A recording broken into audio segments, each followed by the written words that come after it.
Okay. Yeah. What kind of exam? Ugh. You couldn't take it online? Who's teaching it?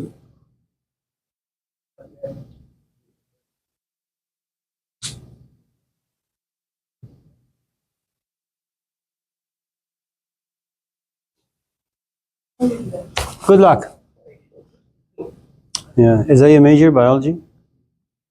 Ugh, it's even worse.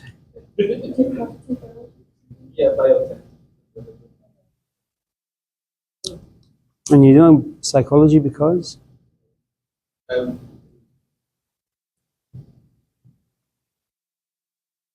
Yeah, I guess so. Hayden, what's going on? You're there all by yourself, huh? You don't like people? Just not this kind of people. I mean, I don't blame you. I mean, that's why I'm way over here. Come on. What's going on? You're sick? Of people? Yeah, Home Depot. Have you pocketed anything yet? Good job. Like what? Key set? Batteries? Like for DeWalt tools or just like tiny little AA? Good job. You see? Well, should you take like some big items, send me a picture, I'll give you extra credit.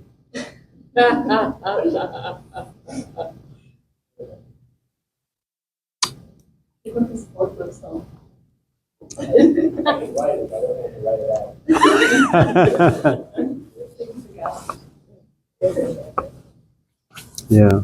Joey, what's going on? Anything new?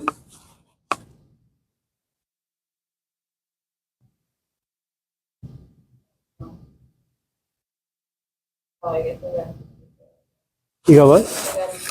Oh, good for you. Chico. Hello, Abby. How are you? Good, thank you. Please. You gotta come to Chico. You're doing psychology too. Sociology. Why? What's so cool about sociology? Learning why people behave like that. That's psychology. Well, in this society. Chai.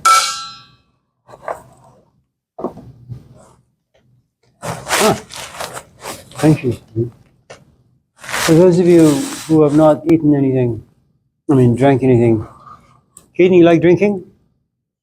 Come on. It's tea. It's not going to do much for you, but it's just, except to make you pee. For those of you, just come up, grab yourself.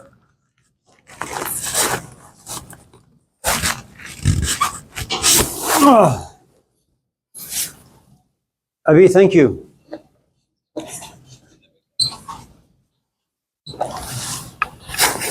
Wow, you guys stand in line. Civilized people. See, this is how they behave. Colin, tea? Why you look so tired? Oh, it's good. Oh my goodness. Always tired in the morning. Really good.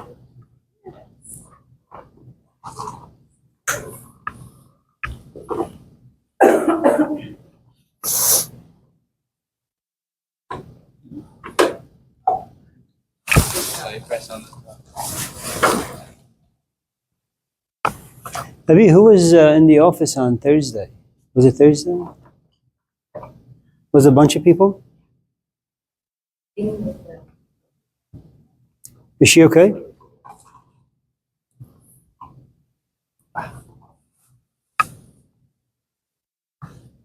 Yeah, we had gone to Yosemite when Sarah was pregnant. She was like 8 months.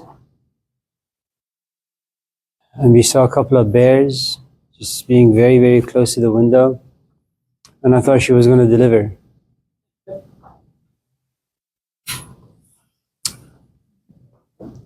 It's soon for Ginning, no? Next week. A couple weeks.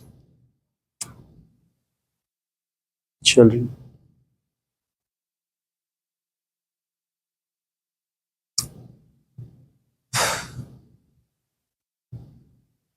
How's Ryan? How's Nadia? How's Lark?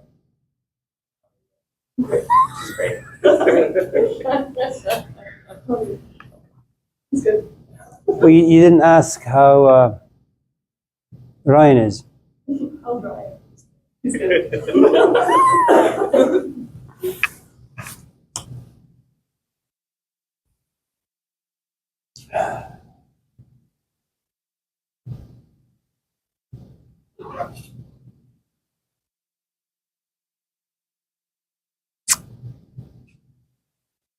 So is there anything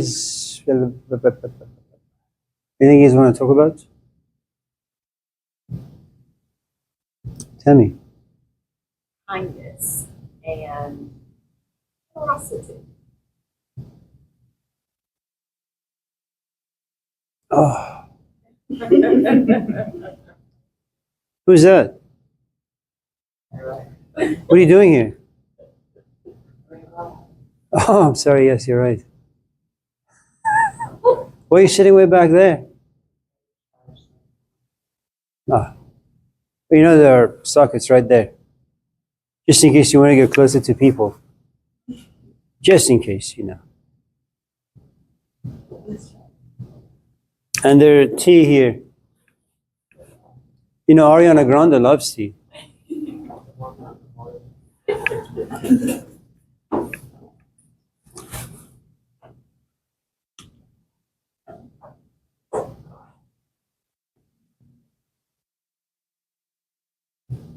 Generosity and kindness.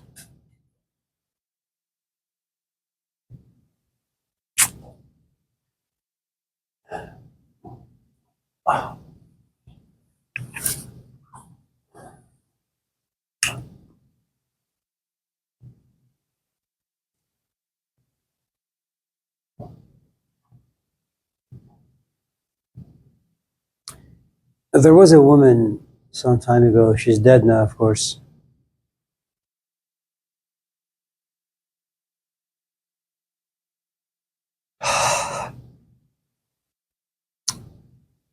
She was this 15-year-old young woman from Germany. And she had taken a vow of celibacy. She wanted to be a monkette or a nun. And so by chance, they had sent her to India. And she just fell in love with the land. She fell in love with the people. And so she wrote some letters to the Pope asking if she could just be stationed there. If they can send her some money so she could build a tiny little room and help people there. She came to be known as Mother Teresa. And she devoted her life to helping the Indians. And then near the end of her life, I think the last maybe 15, 20 years,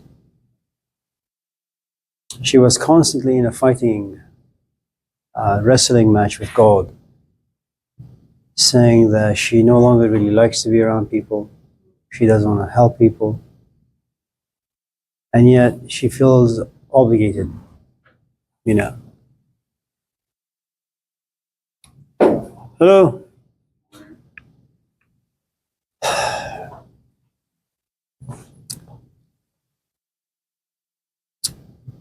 So there are, I suppose, different stages to our life.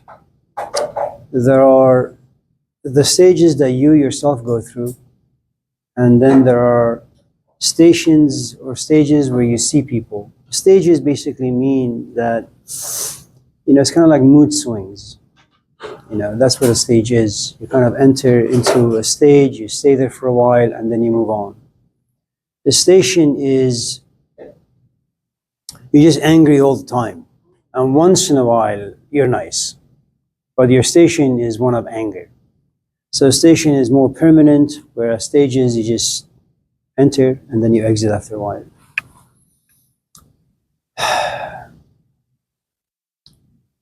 So generosity and kindness are something that you give, okay, if you happen to be rich in those areas. So there are two participants in this particular scenario, the person who gives and the person who receives. Or it could be a community that gives and a community that receives. Now, we're not, sufficient all around. We are rich in one area, poor in another area, so we can only give what we have. So,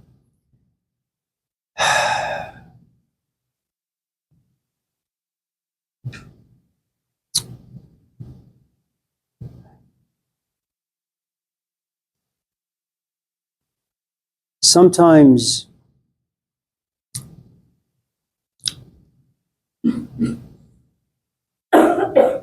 you want to cough? We have one.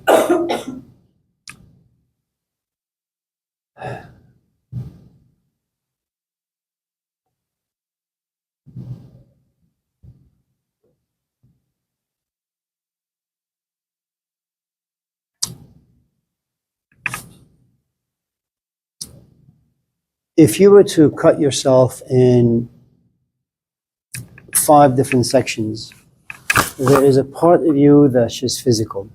You can give money, you can give time perhaps, you could give your physical ears to another as they ram their stories into your psyche. So that's one part of you, physical, where you can give someone a piece of bread, make them a sandwich. There is a different part of you that's a bit more empathetical. In other words, it has a good amount of emotions and feelings to it. So you come to this class, you look at Adrian, and he just showered, and he cut his hair, but no one in this class pays him attention. And being the fact that you're very observant, you look at him and you realize how lonely and sad and pathetic he is, and you want to make him feel good, so you go sit next to him and say, Adrian, tell me about your hair. And all of a sudden he becomes relevant. And you emotionally inspire him, and he tells you what he needs to tell you, he vents, and then that's what you give. And he feels pretty good afterwards. There's a part of you that is psychologically based in the sense that you look at Adrian, forgive me Adrian, just happens to be a day, and you're not really too much concerned about his emotions, you're concerned mostly about his psychology. There is an aura of sadness about Adrian, and you ask him what his issue is. And you've always kind of observed that about him. You've been aware that every time you walk to class, there is something about the way he looks, the shape of his eyes, his facial expressions, his body language. And today, you just happen to be very open and very generous, and you go to him and say, so, what's up with you, man? You've been in this class for the past 25 weeks and not a peep from you. And then he opens up, again, he happens to be at that place where he can actually open up and tell you a couple of things about himself. And he tells you that when he was 2, his father ABCD, and when he was 5, his mother was EFGH, and when he was 11, his brother was XYZ. And you realize this guy has some deep-rooted issues, And so you like those stories, Now, what you need to, I suppose, consider is that whether you want to be generous physically, whether you want to be generous emotionally, whether you want to be generous psychologically, which means that if you want to get to know his past, his history, and find a way for him to come out of that history, you need to spend more time with him. You have to pay more attention to the things that he's telling you. You have to be able to connect the dots very, very carefully, so you can give him the right prescription, as it were. And so as you move up these stages, you realize you have to invest more in the other person. Okay.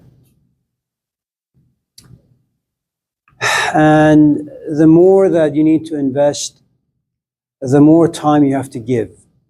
And every time you give anyone anything, you have to make some sacrifices. Okay. Most often when you're young, you just make sacrifices without really thinking about them. Like, his brother Ryan calls and says, "Hey, Colin, my car broke down. Come help me. Because my girlfriend Amanda can't." What's her name? Nadia. And he says to him, "I don't have time. Why don't you call Lark?" "Who's Lark?" This young woman in my class is very interested in you. I haven't even, And he says, "No, I don't want to." And, he's sitting and watching some movie. And so in order to help his brother, he has to sacrifice his own pleasures and comfort.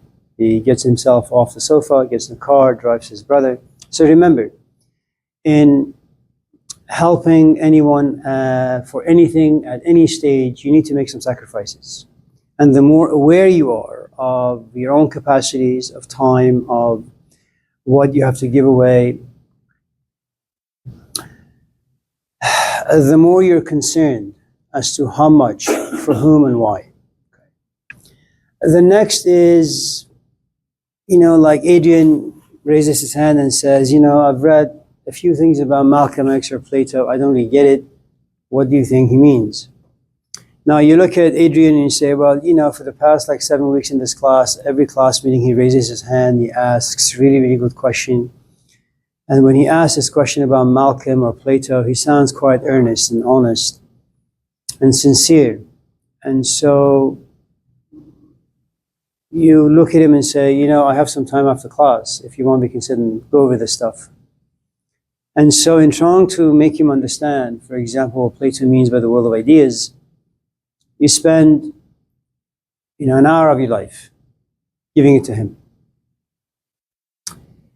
There is the spiritual crisis that someone goes through. Someone comes to you and says, "I just read The Dark Night of the Soul by Saint John of the Cross, where he talks about your 5 senses falling into darkness, where they become irrelevant. They can't really nourish you. They can't satisfy you. They can't give you pleasure. You just don't feel anything." So these are the 5 stages that all of us in this class occupy. That he may have the need for bread, but you don't really care about his stomach. What you care for is perhaps the emotional crisis he may be going through. And so he comes to class and he says, "I'm really, really hungry." And you give him a piece of bread. More than that, you won't sacrifice, because you yourself are at a certain stage where you want more from people, not just to make them sandwiches. And the point I'm trying to make is the following, to make the long story short. Regardless of the kind of generosity and kindness we're talking about, they always involve sacrifice, time, and awareness. You must always also have this quality of empathy about you, that you have to feel something for someone to be able to make sacrifices. If Colin was to email me saying, "I'm getting an F in this class, is there anything I can do?" I'd probably just delete his email, because I don't care. I have no empathy for Colin, because him and I don't really have much of a relationship. He passes, fine. He fails, fine. He stays alive, fine. He drops dead, fine. I just don't care. Okay? It's just, I'd be devastated. Not really, but,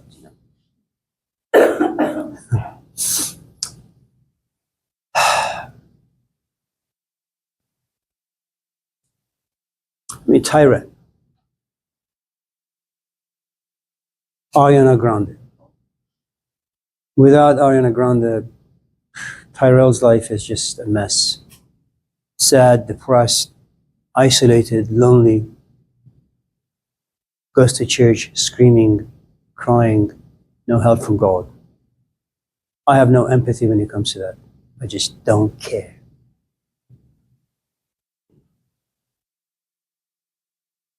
If, on the other hand, Tyrell was to raise her hand and say, I've been wondering why I like Ariana Grande. Can you tell me what the nature of pleasure is? Why am I attracted to her? You know, where does attraction come from and why? And is it worthwhile to pursue that particular attraction? Now, that is a question I can feel. Then I'm willing to kind of bypass all the other questions in this class and just directly focus on that. So, you and I occupy 5 different stages. And you enter into a stage, then you become saturated. You become saturated because you've been in that stage for such a long time and you keep doing the same thing over and over and over again. And something about you grows tired and says, I just want more. You know, if I give a sandwich to someone, I want to hear a thank you. You know, now the sandwich comes as a caveat. I want to thank you.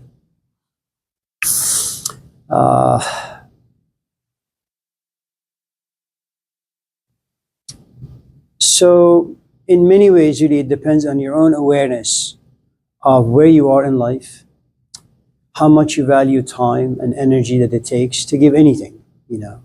And you also become very, very judgmental in the sense that you become very selective who you want to help and where the help is going to go.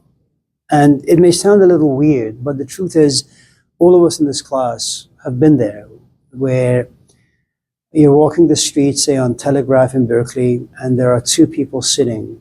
One is sitting and drinking beer, and they're drunk, and they're asking for $5. And the other is sitting with his or her daughter, you know, and they say, you know, we haven't eaten for a while. And there's a good chance that you become very selective who you want to give your $20 to. Is it the guy who's drunk, or is it the guy who's got a daughter? And there's a good chance you're going to give your money to the guy who's got a daughter. You know, this set of feelings come about. Now, if the $20 came to you freely, in other words, without any effort on your part, you don't really much care for it. If, on the other hand, you have to work graveyard shifts, you know, and you're just saving bits and pieces of money, you become very, very selective and careful how you want to give this money away and to whom and why. Sigmund Freud had once faulted St. Francis of Assisi for his claim that one should love everyone at all times. Because Freud had argued some people, first of all, are not lovable. You can't love them. It's something that Abraham Maslow experienced. Maslow, for those of you who may not know, he's an American psychologist born in New York. His parents were Holocaust survivors, if I'm not mistaken. I mean, you would think that as a psychologist, you know, he'd be able to understand a good amount of things about people and himself. But he had argued that there was just something about his mother he couldn't forgive. She brought all the evils out of human beings. And when he hated his mother. When she passed away, he didn't even attend her funeral. That's, you know. So,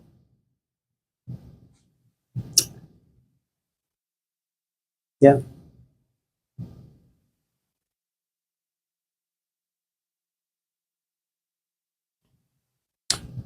Today or tomorrow, when I get to campus, I have to drop people from my short-term classes. Do they have a life? Absolutely. Do they have a life that's filled with confusion and trouble and burdens? Definitely. Are those the reasons as to why they couldn't attend class? Yeah. Do they want to stay in school? Probably. Do they want to graduate and perhaps leave and, you know, get themselves to a 4-year school? Absolutely. Do I have the patience to look at their life and say, you know what, I'm just going to give this person another chance? The answer is no. I just don't care. You know, if you want to, for example, stay in this class, have the decency to at least email me, tell me that you can make it. I'm not going to like play these mind games. Maybe 10 years ago I wouldn't be like this, but as I have moved into a different station in life, I realize that there are certain things that just I want to, I just can't. You know. Now here's the thing that you need to kind of be aware of. You're in the habit of making sandwiches for people. At a certain point, you realize you just don't want to make sandwiches for people. And as you walk the streets, you see people who are hungry. Because of the habits and because of your addiction to the habit, you feel guilty for not making sandwiches. Now you go home conflicted. You know, what happened to me? I used to make sandwiches. Do I just not care anymore? Yeah. You know, and then you begin to manipulate your own psyche without really understanding that you have overgrown that station. So you read the Bible to go back to the Tammy that you once were. You know, you begin to talk to your friends, you talk to your therapist, whatever the case may be. And you say, you know what, I'm just going to make a sandwich. Screw this. You go to Costco, but as you're driving to Costco, you drive with a good amount of resentment. I really don't want to do it. But something about you says, do it. You know, it's kind of like, you know, you want to break up with your boyfriend, you know, and you know he's no good for you, but he just wept on your lap. Don't leave me, please don't leave me. And you know that he's no good, right? He creates so much guilt about you inside you. They say, okay, you know what, we're going to give it another chance. And he says, thank you. He's all happy. He drives home. And you're like saying, what the hell just happened? I just don't want to be with him. And so what you realize that other people, as well as our own memories of who and what we once were, they have the power to make us feel very, very guilty for becoming a person that can no longer do what they used to do before. You know. So if you look at, for example, I don't know if it's the gospel, I think it's the Gospel of Luke. And we may have talked about this, I don't know. Am I just rambling on? Oh, this is good. Adrian, your hair looks good. Yeah. It's about, you know, Jesus gathering his disciples and saying to them, you know, I have given things to you freely, now go and give things to people freely, enter towns, talk to people, you know, be as cunning as serpents or foxes and as gentle as the doves. But just in case you see that people in the town do not receive you well, shake the dust off of your feet and leave that town. If you can, if they're not going to be receptive, leave them. And when you leave, make sure there is not a speck of that town on you anywhere, physically, emotionally, intellectually. Just don't think about these people. And what you find is very, very interesting, that Jesus and his disciples have something to sell, as all of us in this class do. You know, it's like you go out on a date and all this guy wants to do is just have a one-night stand. And you say, you know, I don't want a one-night stand. You know, I'm here on a date because I'm looking for a long-term, meaningful, you know, relationship. And after 10 minutes, you realize this guy is just not mature enough for you. So your phone rings, you know, you text your friend to give you a call. And so they do, as you guys are having food or coffee. And as the phone rings, you say to him, I'm sorry, you know, my dog just died. I need to run. And you realize to save yourself from a meaningless conversation, you lie, you cheat. You know, because your compassion is no longer towards another, but mostly towards yourself now, because you're fully aware of where you are in life. And so one of the nice things about that particular, you know, story in one of the Gospels is that be compassionate, be generous, just know what you have. And if you categorize what you have as a gift, you know, you want to make sure that that gift goes to the right person for the right reasons. And by default, that makes you very, very stingy. You know, I mean, consider what you have to give as your body. Just because someone is lonely, and just because someone hasn't been in bed with another human being, has not been touched, which is very essential and important for us, for like many, many months, you don't simply go and say, you know what, I'm going to offer my body as a sacrificial lamb. Lay together. We don't do that. And I think kindness and compassion are very much the same. And, you know, you exercise it for as long as you possibly can, and then its time is up. It's expired. And then you move on. Stages versus station. Station. Yeah. When you're young, for example, you're at a station of just being very giving, you know. And in every station, there are these stages you go through. At a certain point, you realize, for some strange reason, it just doesn't feel right anymore. You know, It's kind of like if you look at the life story of Malcolm X, Pharisee is only for his friends, then he's only there for his black friends, then he's only there for anyone who's able to receive him. Yeah. And so if he encounters a black person who happens to be racist, he tries to educate him. And so I think these are just, the ways we grow. And you look back and you say, I want to go back to the person that I once was. And the truth is it's no longer possible. Abhi knows. I used to have gatherings in my house all the time. I just can't do it. I mean, it's not that I'm never going to do it. I'll do it once in a while, but I'm beginning to feel that stage for me is over now. I'd rather just hang out with hammers and nail guns and stucco, and compound joint. Lark. What are your thoughts about taking responsibility for other people's actions if their actions are because of you? If you give me an example, that was too complicated. Culinary, paying attention? Go ahead. I think my example is too crazy. If someone did something like really crazy because of you, Okay, you know what? but Okay. Imagine it's you and me. Give it to me. okay,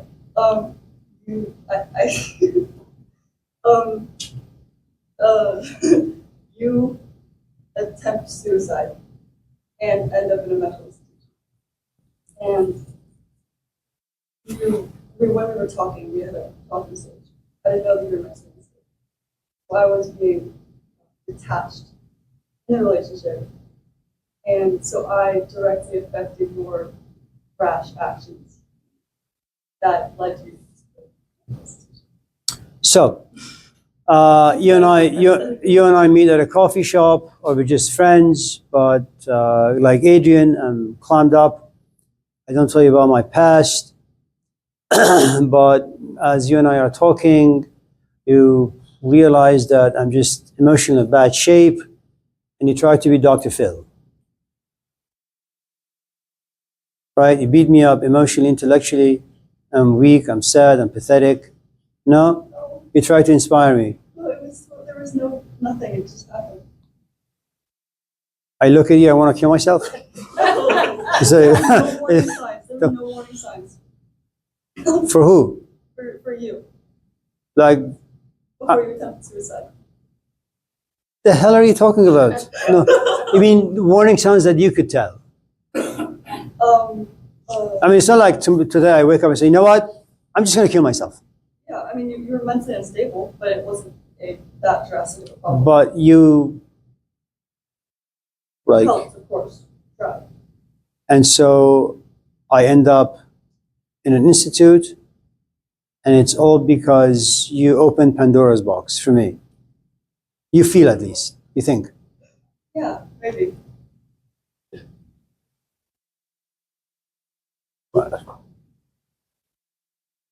I mean, I should be glad that it was through you and not Adrian. I'm just kidding. My apologies for that was very tasteless.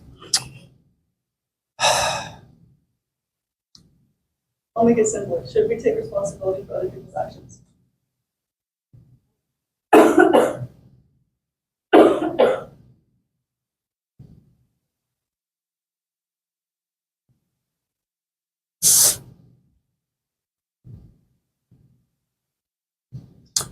Let me ask you a question. And I'm going to talk about one of our heroes. You've heard of Jesus Christ, right? You sure? Okay. It's like one of those hippies from the 1960s. Who goes to Burning Man? And loves Ariana Grande. You like that title? No. Me, Jesus, and Orion together. So he's just walking alone, and all of a sudden he runs into John or Matthew. Let's just Matthew. Matthew's a fisherman, and looks at Matthew and says, "Yo, what are you doing like catching fish? Come follow me and I'll help you catch people instead of fish.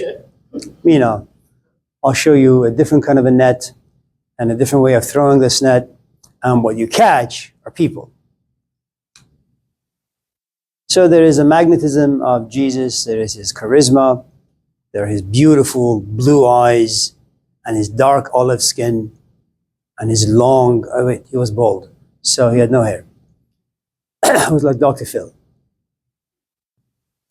And so Matthew goes home, looks at his wife and kids and says, I just ran into what the Old Testament had promised us, which is the Messiah.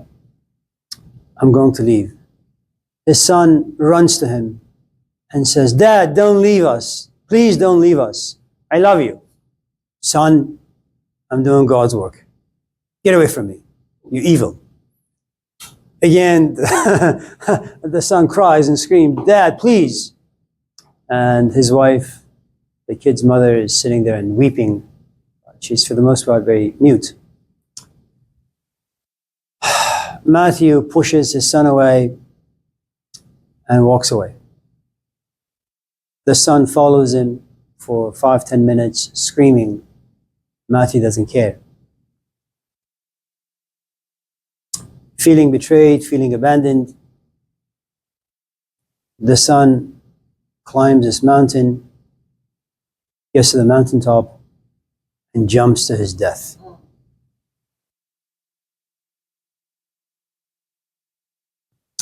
Should Jesus be blamed? Should he be blamed for all the marriages he has destroyed and all the comforts he has taken away?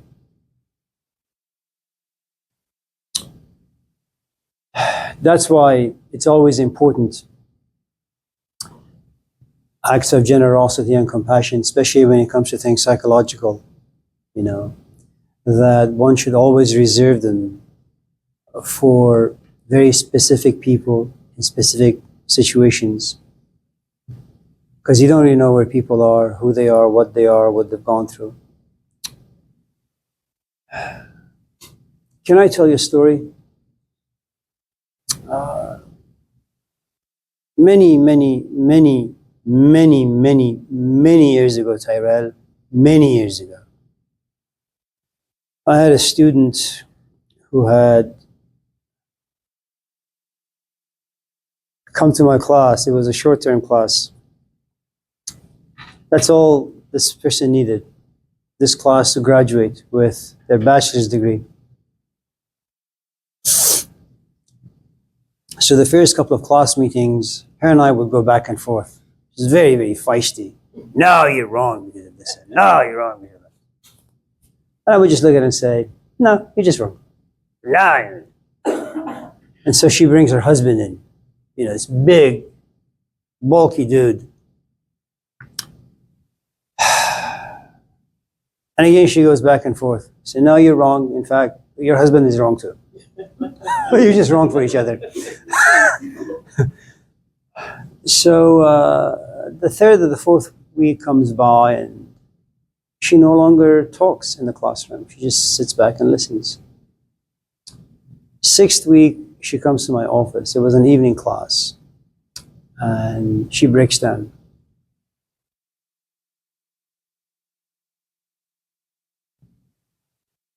I don't know what these ideas have done to me, but I can't sleep. I can't rest.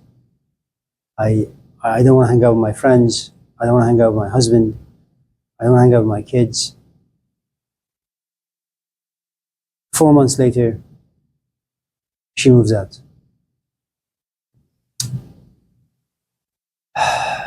6 months later, and by this time I had moved to Oakland.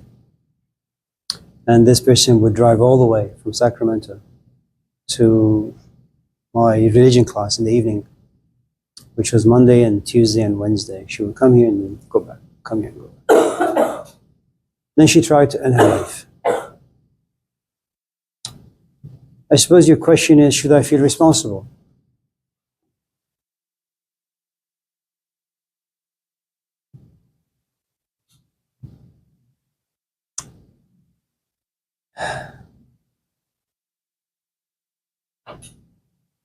Assalamu alaikum wa rahmatullahi wa barakatuh. Should I feel responsible?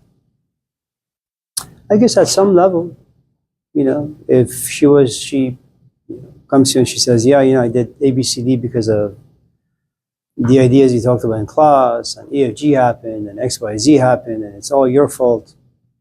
And then there is something that happens to all of us, regardless of how callous. Well, I take that back, because whenever I watch Stephen Miller on TV being interviewed, he's a politician, for those of you who may not know. I don't think there's an ounce of empathy in that person, but that's besides the point. But I think when you find yourself in the presence of pain, someone else's pain, something about you melts.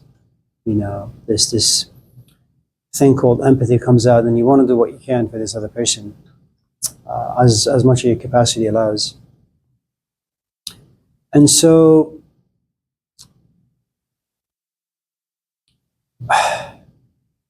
given the fact that the class caused, this chaos inside her life and inside her psyche, sure, you kind of feel responsible.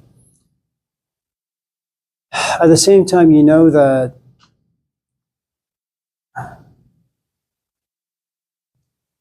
just in case you're going through a difficult time, do you need a crutch? Yeah. Can I be that crutch? Maybe for a short while. As the crutch that I can be for you, I'm going to offer you some tools. So when I'm not there, you can use those tools to kind of just help yourself stand.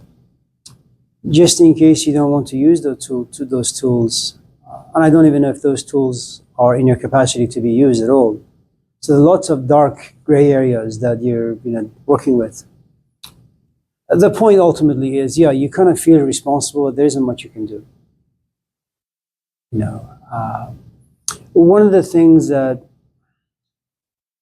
imagine for a moment that, what is that? Imagine for a moment that, I don't know, like, recently there was an interview with Anthony Hopkins. I mean, in this class, listen to Anthony Hopkins. Do you know who he is? Plays Simpsons. Ugh. So he's 88 now, soon to be 90. The interviewer asked him about his daughter. Do you ever reach out to your daughter? And he says, listen, I've tried. My wife, Stell, gave her a call, invited her to our house. But she didn't show up, she didn't call. No, I'm not going to reach out. Now, is it true that perhaps Anthony Hopkins could say, her mother and I divorced, and the divorce caused her mental breakdown? Absolutely, when he was much younger. And he had the energy to carry the guilt, to carry the anger, to carry the depression and disappointment. Did he try as a father to feel guilty? Absolutely. At the age of 88, he says, I don't really care. I've tried. And, if you pay close attention to human nature and how people function, it really does take you some time to get over the guilt that lives inside you. Do I feel guilty if my brother is mentally ill, for example, and he has no wife and he has no kids, and him and I have been very close for the past 60 years, all of a sudden knocks on my door and says, I got no place to stay, what should I do? Of course I'm going to invite him in. And of course I'm going to take care of him.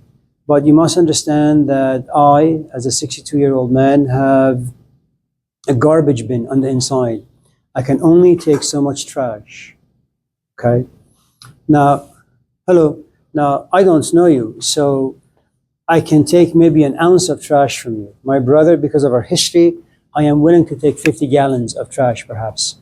At a certain point, if I am far too casual with my empathy and receptiveness, and if he is too unaware and mindless in just giving me all that crap, there is going to come a time where I will just get fed up. And it's human nature, where I look at him and say, listen, you've turned my house, my life upside down. I just can't have you here anymore because I want to come home and I want to rest. Your mere physical presence creates unrest for me. You need to leave. And he says, where am I going to go? What am I going to do? The truth is, by this time, I no longer care. Go anywhere, do whatever. Here's $1,000. You know. And then, of course, 2-3 months later, I hear this knock on my door at 2 in the morning. I open the door, Oakland police. Yes. Are you related to, Joe Schmo? Yes. What did he do now? He killed himself. Am I going to feel bad? Absolutely. Am I going to say I should have never told him to leave? Definitely. Am I going to beat up myself physically, maybe emotionally? Absolutely. Yeah. Are my parents going to make me feel bad for my stinginess? Yes. Am I going to, if I happen to be religious, am I going to say to myself, God is looking down and is very, very disappointed in me? Yes. If I've been going to church for the past many thousands of years and I've read all these books about compassion and empathy and forgiveness, am I going to look at myself as someone who doesn't understand anything about religion? Absolutely. Is this normal, organic? Definitely. Are these emotions going to stay with me? For a while.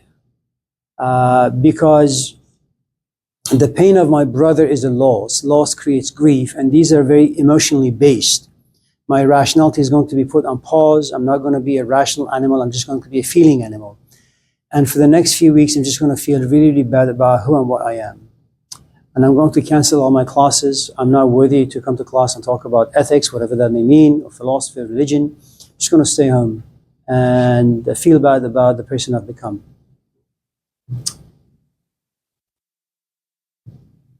And then my mother calls after a few weeks and says, Amir, I haven't heard from you. What's going on? So, yeah, and I break down on the phone. She says, Amir, listen, your father is 93. I am like 81. We couldn't house your brother. At our age, he would probably just kill us. He'd probably give your father a heart attack. The only person he had was you. You gave him your home for 6 months. You gave him food. You gave him money. Your home became his home. But he didn't know what he had. And his cross was way, way too big and way too heavy for others to carry. And he didn't really know how to deal with it. And he'd been going through this stuff for the past 40, 50 years. You did what you could. Now here's my mom, 4 months ago, beating me up. Okay? But here you have another mother, no longer the mother you had 4 months ago. She also has been able to overcome her grief, and she's come to understand that even though everybody tried to heal this particular fellow, just unhealable. There's no remedy. And there comes a point my mom looks at me and says, Amir, listen, I want to tell you something. Yeah? As I'm weeping uncontrollably. Says, your brother's suicide was the best thing for him. Because he was 61. No one could do anything. No one. Now, if I was a millionaire, could I have sent him to a facility? Yeah, but I'm not a millionaire. And given these institutions that people often go, they drug you up, you just become a vegetable, they get money from the government as you just lay to waste, I mean, there are so many different ways that you kind of just begin to look at the situation, and they're all different aspects are just really just painful and heart-wrenching. Was I the cause of his death? On some level, yes. Was he himself the cause of his own suicide? The answer is yes. Did my parents fail him? Maybe. Did society, his friends fail him? Maybe. Did society fail him? Maybe. Did religion fail him? Maybe. Maybe. Did politicians fail him? Maybe. Did humanity fail him? Maybe. The truth is, I think I go back to the Indian philosopher, say, Jiddu Krishnamurti.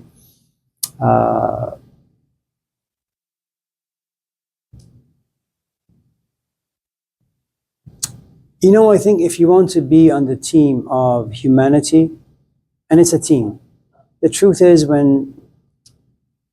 if someone in this class fails, if someone in this class gets an F, part of the problem is me. I had to pay that person a bit more attention. I should have. But the other part is you. You guys come to class, but you fail to take notice of each other. Someone comes and never asks a question. Someone comes only once in a while. And the truth ultimately is that all of us become responsible for someone not passing the class, you know. At the same time, you know, the person also holds some responsibility. The problem with holding people responsible is that you enter the world of meritocracy. It's a world you create, it's a world you destroy, it's a world you live in. And the truth is that's not true. You are partly your parents, you are partly your friends, you're partly pieces of advertisements, you're partly Ariana Grande and all the other stuff that you listen to.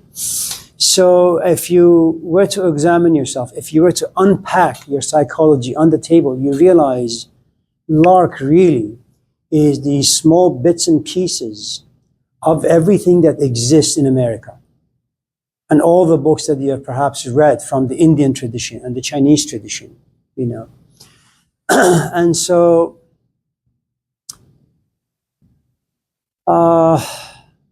thankfully though, despite having said all of those things, is that we are creatures that forget.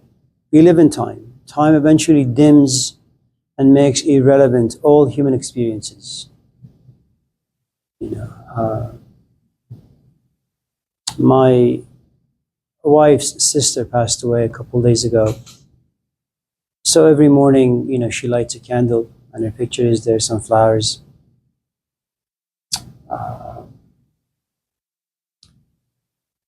And what happens is the flowers move from the living room to the guest room eventually.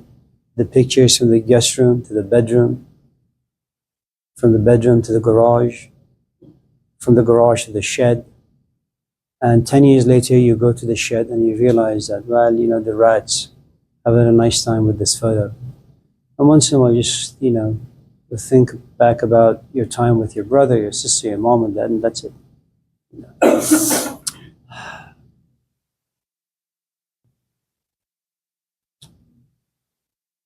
You know, these days coming to class is very difficult for the following reason. Because mental illness is everywhere now in America. Everybody has trigger points. You know, you don't really know what you're walking into. I mean, I had no idea that guy, if you guys remember, go back in time. You know, I mean, you don't know him. You don't know where he comes from. You know, and yet you take privilege with language and ideas, and you say things and you tell stories, but you have no idea how one story may impact another. I mean, sure, you know, I was a little flippant about suicide, but I don't know you guys. I don't know your history. You know, some of you may take offense. Some of you, in fact, may have contemplated, you know, this particular exercise, suicide, without really much understanding it. But again, you know, you have that button inside you, and I say a couple of things, and all of a sudden something about you just breaks down. I don't know that something about you has broken down, and yet you walk away broken from this class, and God knows what's going to happen. You know, that wasn't the case 30 years ago when I started teaching 40 years ago. You know, people were much more sane. They were much more protected by their own families, by their own relatives, by society at large, by the media, you know. But the story now is very, very different. So,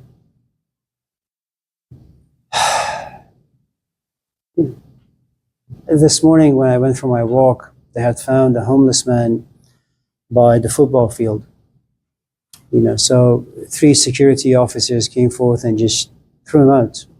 This guy didn't have anything. His shirt was unbuttoned. He just looked haggard, you know. And what if he just crossed the street and got run over by a car? Should the security officers feel guilty? I guess to some extent they have no choice but to. But in the long run, you know, our lives are so busy and so full. You know, even if not full outwardly, there are so many thoughts and emotions that live inside us. We don't really have time or space to reflect on another's issues for too long. What are your thoughts on investments of doctors?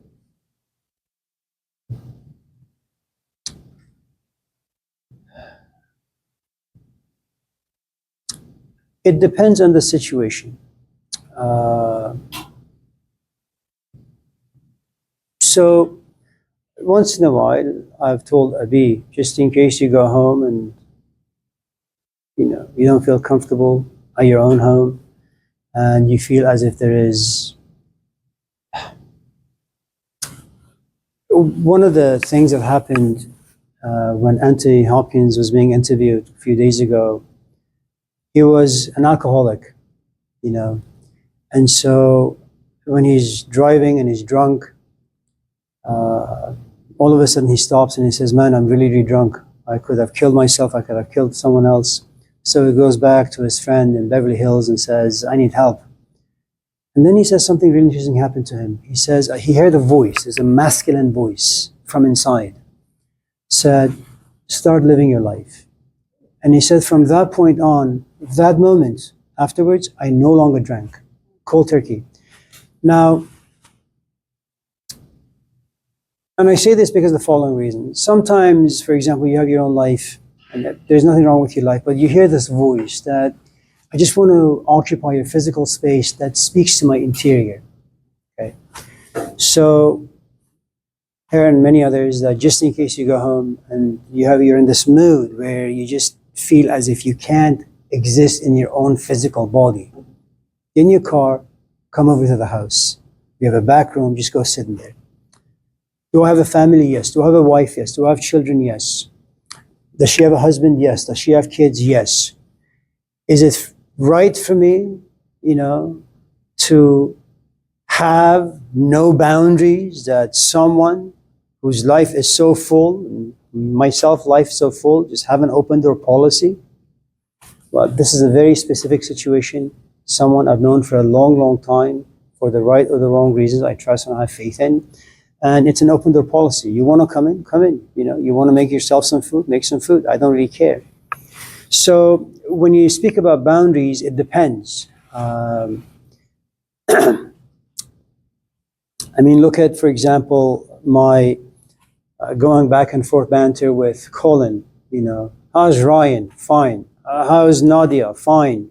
Well, there is also Lark. What do you think about Ryan and Lark getting together? And so if you pay attention to the way he says, what he says about that particular relationship, he jokes around, but the boundary is very, very clear. He returns my joke without crossing any lines. In other words, he honors his brother's relationship. As jokes go, he smiles, he maybe jokes back, but he makes it very clear in a very subtle way that that's a relationship that you can't really cross over for too long. Just leave it there and just, continue with the conversation. And so, for the most part, really, it depends on case-to-case situation. If there is a friend that you have and he happens to be male and he likes you like that, but you only like him like that, and he tries to do, like bend over and give you like a kiss, well, you have a boundary. No. If on the other hand, there is Ryan, and you guys are hanging out and he leans over and gives you a kiss because the attraction is mutual, because the desire is mutual, you're going to receive his kiss, And so Jesus Christ from, far end is looking at two scenarios and he says, why are you being so selective with your compassion and receptiveness? You should give love to everyone. Everybody is like created by God, and say, listen, it's, be quiet, Jesus. And so it really depends on what exactly it is you're talking about.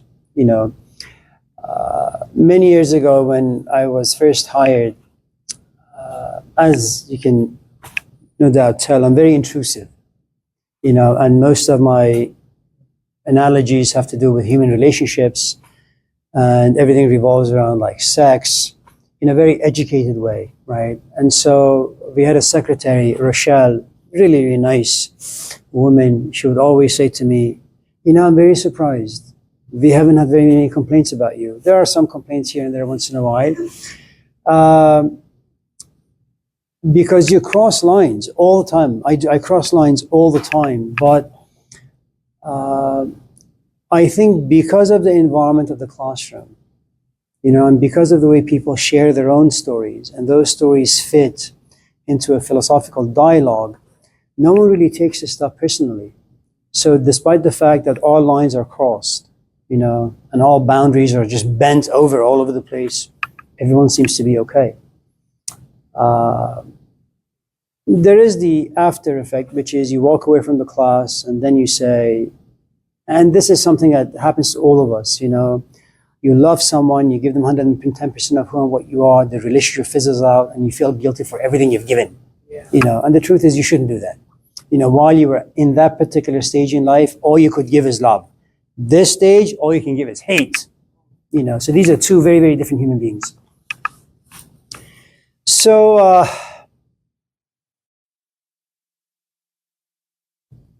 yeah. Abi? Abi? Is it time? Oh, that's right. Good luck. Where's he going? He's taking his biology. Oh, man, I'm sorry. Tyrell, anything?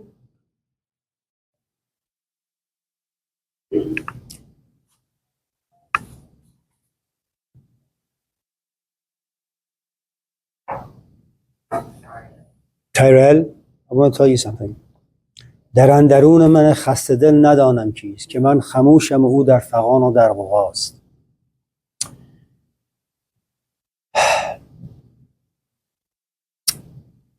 در اندرون من خسته دل. Man means me. اندرون means inner. خسته means tired, exhausted, weary. دل, soul, heart, being. در اندرون من خسته دل. I am so exhausted on the inside. And I don't know why. که من خموشم. I am very quiet despite the exhaustion, despite the chaos. My mouth is always closed. I'm mute. But there is something in me that wants to erupt. And I don't know what that is. Now, does that not inspire you to go to Iran and learn Persian language? No, it doesn't. So, anything?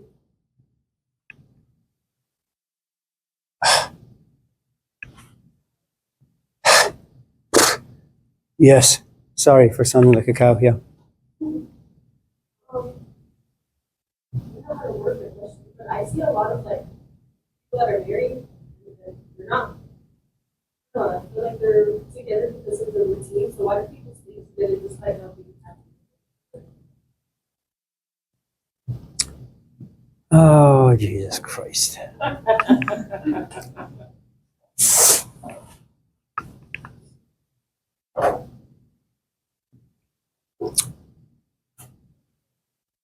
We tolerate about 90% of life. And we tolerate 90% of who and what we are. You have to tolerate your job. You have to tolerate coming to this class. You have to tolerate a good amount of conversations you have with your friends because they're just stupid. You have to tolerate being bullied by your parents. You have to tolerate the fact that you behave stupidly towards your parents. You have to tolerate the fact that you were so stupid to have gone out with Joe and Schmo, and now you're filled with regret. You can really only be happy about 5-10% of what is in your lot. The rest, you just have to tolerate. When you talk about marriage, one thing you need to understand is we're not really talking about the marriage between a man and a woman, or a man and a man and a woman and a woman. What you're talking about is a relationship that lives in time, and what time does to every relationship. Every relationship, okay? Now, time creates story. If you spend a good amount of time with anyone or anything, even a cat, you will create an emotional bond with that particular thing, okay? You have to kind of consider the fact that there are some historical emotions involved. You must also understand that it has taken us many, many, many millions of years to kind of rewire our brain to create an institution that gives us this illusion of stability in a marriage. Okay. Now, there are a couple of things you need to understand about relationships in marriage kind. That first, you're married emotionally, then, and of course, it comes with a good amount of physicality. Physically, you and I are married. Emotionally, we are married. Intellectually, we are married. And let's just say once in a while, there is a spiritual connection, we're married. As we move through life, and as time enters, and as life gets busy, we are less spiritually connected. What we have is our mental life that revolves around Costco, what movies you want to watch, and what food you want to eat for dinner. Okay. There comes a point where our conversation dims. But emotionally, once in a while, we sit and we read a book together, perhaps, or we talk about our time in Yosemite, perhaps. Okay. After a while, even that goes away, and all we have is just a physical life. I come home, you have food. Okay. If you have seen that movie like Water for Chocolate, anyone in this class? If you've seen the movie like Water for Chocolate, it's this art that this mother shows her daughters, that when you make food with your emotions. If you love someone, okay, make food with love. And so when other people begin to eat this food, all of a sudden, they're all aroused sexually. You know, and it's a very, very interesting phenomenon. And in many ways, it's very, very true. So there comes a point where you and I simply occupy a physical space without having anything in common anymore. Okay. What keeps us together is hope that maybe tonight when I come home, we can watch a good movie. Maybe we can have a better conversation. As long as I'm not disgusted by you, as long as I'm not in the stage of hate for you, our relationship will continue. Now, do I sometimes think about leaving you? Absolutely. I think about leaving you very much like I think about quitting drinking and smoking and taking useless classes. Do I have wishes and dreams and fantasies? Yeah. Do those wishes ever come true? No. Is my wish for leaving you ever come true? Unless I fall in love with another human being, or I say, you know what? I want to go to the mountains and figure out what the meaning of my life is. You know, I mean, if you look at volcanoes, you know, they kind of just repress, push down. If you get to a point of eruption, then anything can happen. Hello? Yeah. But all that being said,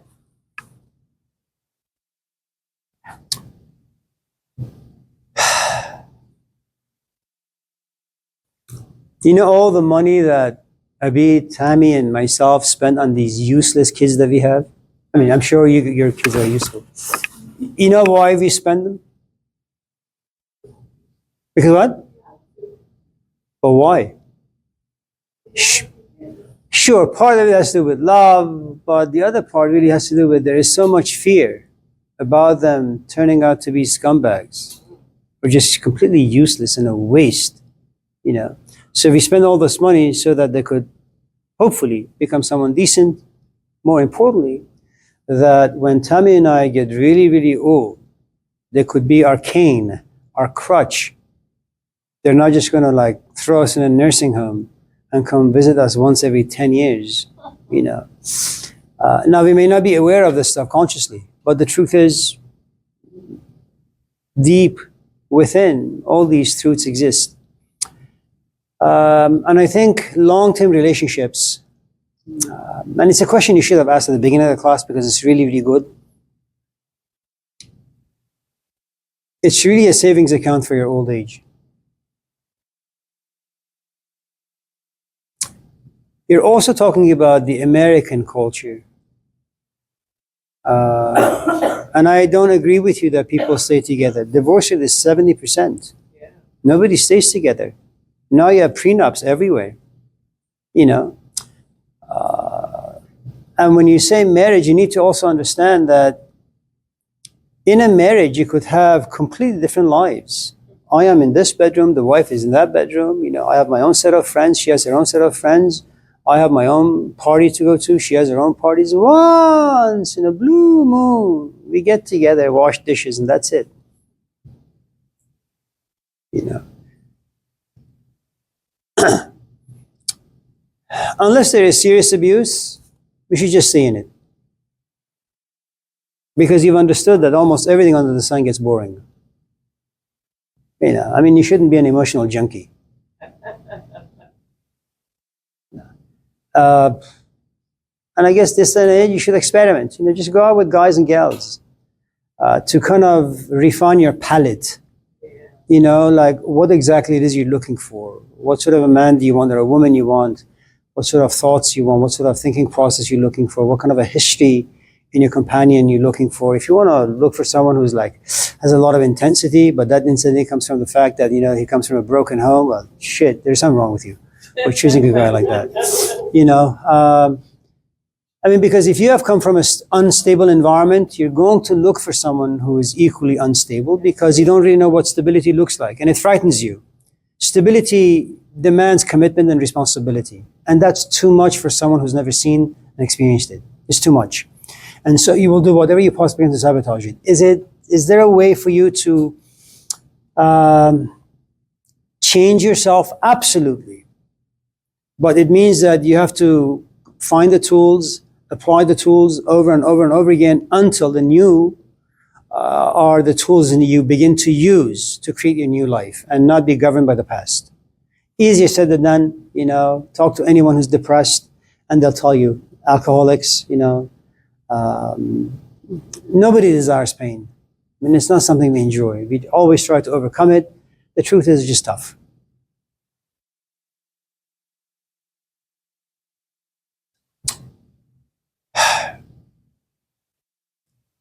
You should get married. And you should buy a house with a backyard and a front yard. And you should have like 2-3 kids. Not because you love your man, but because all these different things, please, hey, come in. All these things keep you distracted from actually talking to your husband. The more you talk to someone, the more you frequent with someone, the less interesting they're going to be. I mean, imagine if we met every single day for this class from 9 to 12. I mean, everybody would be puking right now. You know, you come to class for one simple reason. You know, we meet twice a week for an hour and 10 minutes. We joke around for an hour, seriousness for about 10 minutes, and that keeps, you know, things fresh.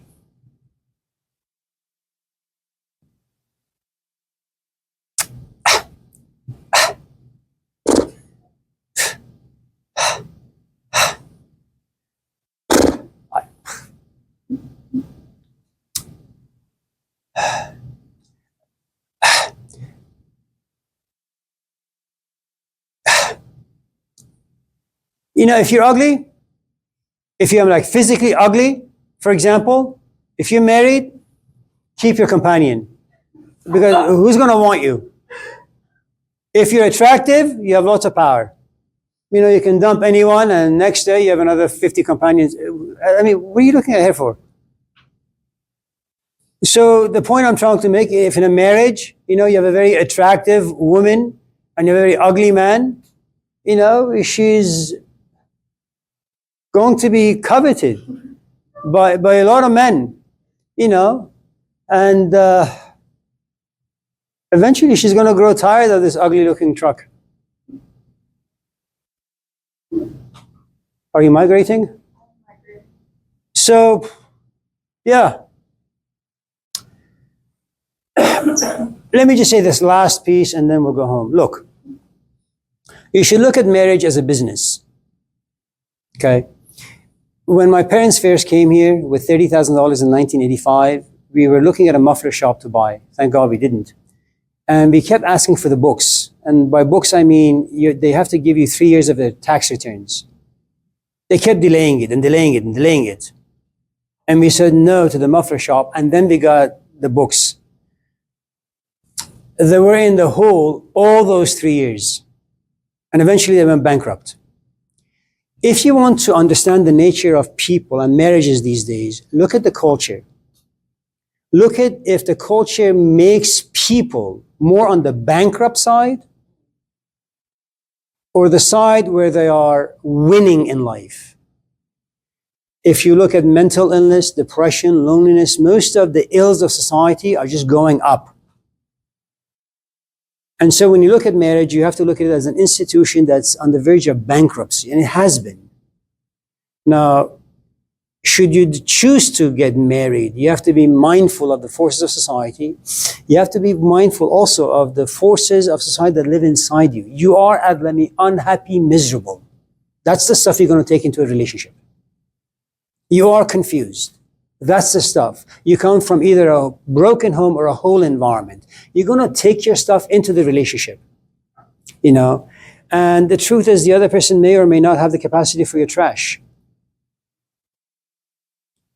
The love stage, they will tolerate whatever crap you give them. There comes a point where love eventually goes away. You know, you don't care if they're an actor, an actress, A-lister, B-lister, C-lister, F-listers. At a certain point, you look at them and say, you know what? I just don't want you anymore.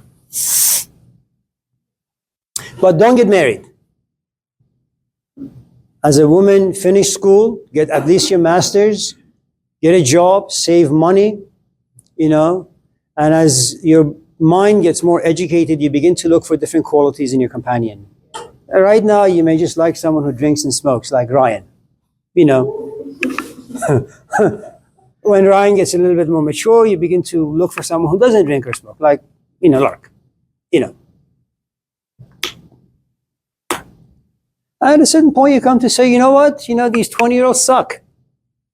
I'm just going to go with Amir Sabzavari. Now, how old am I? I'm like dinosaur age. How old are you? Like 5.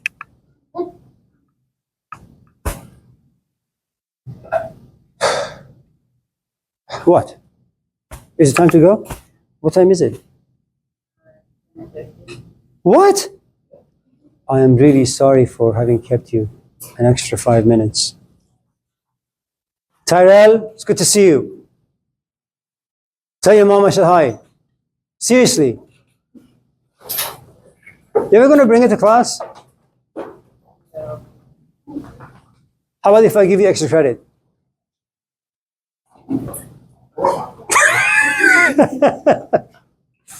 Oh. Take care. Oh, you're very kind. Different one. Maybe you like this one. Thank you. You too. Thank you. Ah.